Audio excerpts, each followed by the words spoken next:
Hello, everyone. I'm Tanya Rivero. Welcome back to CBSN. President Biden has unveiled a series of executive actions aimed at curbing gun violence in the U.S. The first action directs the Department of Justice to propose a rule to stop the proliferation of so-called ghost guns, self-assembled weapons that require no serial numbers. The president is also asking the DOJ to draft model legislation to implement red flag laws at the state level to prevent people facing mental health issues from accessing firearms. The orders also increase regulation on stabilizing braces for pistols. These latest moves come, of course, after a string of recent mass shootings in Atlanta and Boulder, Colorado, and most recently today in South Carolina, in which former NFL player Philip Adams is believed to have killed 5 people as well as himself. President Biden says enough is enough.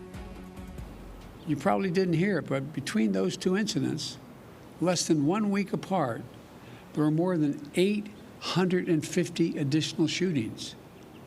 850 that took the lives of more than 250 people and left 500 injured.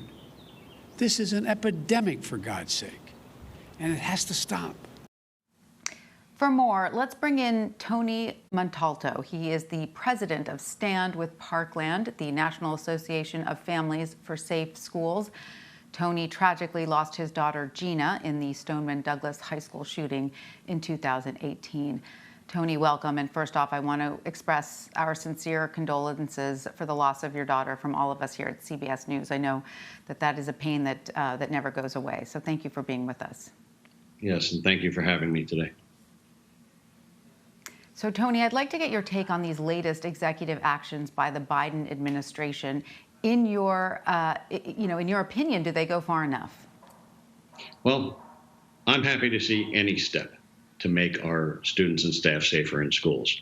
Stand with Parkland has an all-encompassing view. We talk about securing the campus, better mental health screening and support programs, and finally, responsible firearms ownership.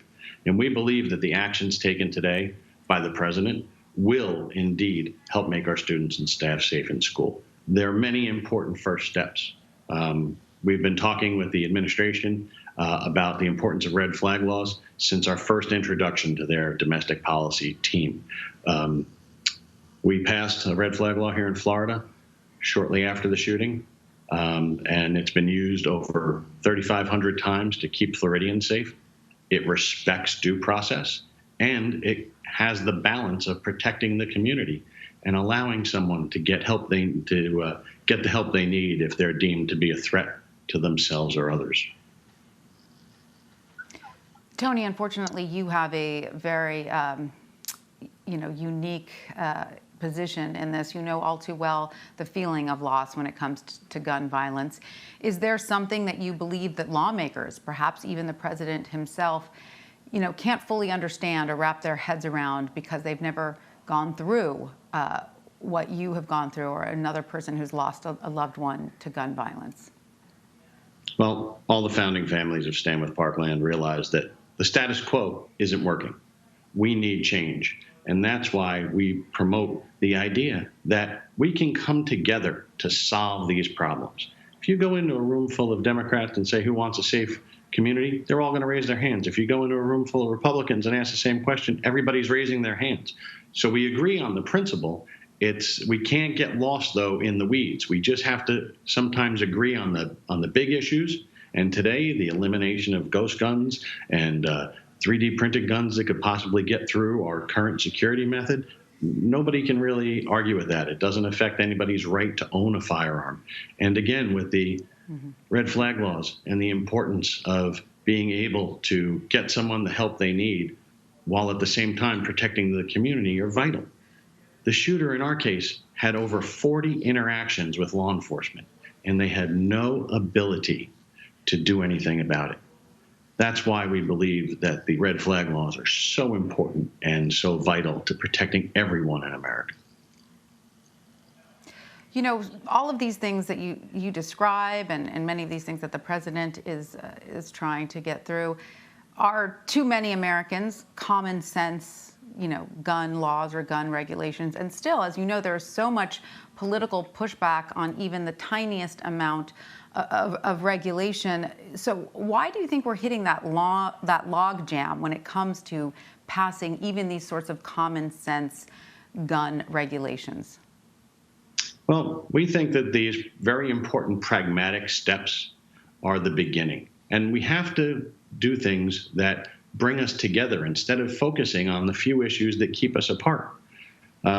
We were up in Washington speaking to Congress on the 50th anniversary of the Apollo mission. And I made the analogy then, and I'll make it today. We did not get people to the moon by saying it's too hard, by saying we can't figure it out. We all came together. We took our best and our brightest, and we made the decision to solve the problems. And that's what we need to do here. That's why we applaud President Biden for taking these first steps, and we urge Congress to please take action. Everyone who's lost somebody appreciates all the thoughts and prayers that we get, but I would trade those in for an action that allowed me to have my daughter here today. Absolutely. And, you're saying that you applaud these next steps by President Biden. What would you like to see happen following this, though? Is there anything further the Biden administration should tackle in your view? Well, it's the leadership to get things through Congress. It's the leadership to get the national red flag laws. It's the leadership to get the bipartisan background check bill passed. It's the leadership to, again, close the Charleston loophole. Again, by coming together to solve these problems, we can't be based on such a fear of losing an individual right, which none of these do, because they just make it a new law. And again, these laws will help the balance of protecting our students and teachers at school and our communities, as well as protecting individual rights. Standwithparkland.org has our resources page, and we describe many things that can be done to protect our students and teachers in school. Just last week, we saw the Secret Service come out with an averted school violence report. That averted school violence report points to the fact that communities can help stop these tragedies by stepping forward early and intervening. It talked about how students are best positioned to see their peers when they're getting into trouble. It talked about the importance of having an SRO in the school. It talked about the importance of parents being involved.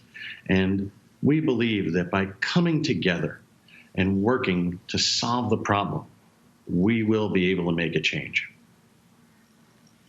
Tony Montalto, thank you so much for joining us. We really appreciate your time and your insight. Well, thank you very much for having me. And again, we applaud the administration for taking these important steps today.